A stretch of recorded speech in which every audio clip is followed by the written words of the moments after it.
Hallo Kinder! Wie ihr seht, bin ich gerade am Kneten.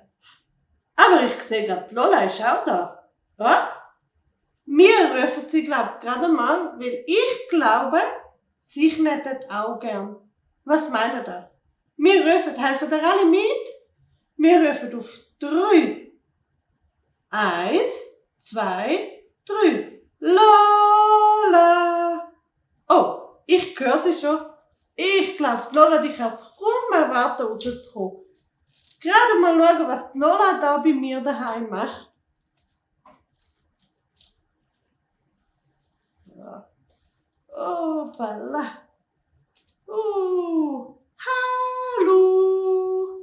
Hallo, Kinder. Hallo, Marissa. Ja, hallo, Lola. Was machst denn du da?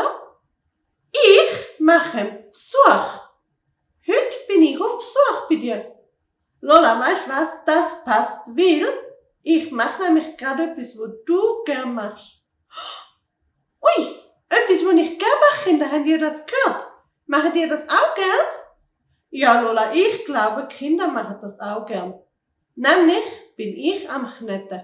Ui, Kneten, ja. Ui, ich sehe schon. Du bist da schon so fest dran. Ja, genau, Lola.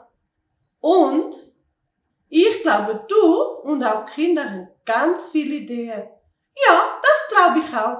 Gell, Kinder, auch ihr habt sicher ganz viele Ideen, was man alles kneten könnte. Es gibt nämlich nicht nur den Schneck, wie ich ihn gemacht habe, es gibt noch ganz viele Sachen. Und ich bin sicher, Gott hat euch ganz viele gute Ideen gegeben. Ja, das glaube ich auch. Und mir natürlich auch. Ja, Lola, logisch, dir auch, das ist doch klar. Du? Ja, Lola, darf ich nach dem Mittagsschlaf auch ein bisschen kneten?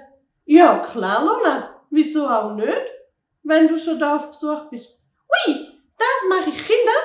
Dann muss ich jetzt aber schnell schlafen, weil dann kann ich nämlich nachher kneten. Ja, dann mach du das. Dann schlaf gut. Tschüss, Kinder. Tschüss. So, hoppala.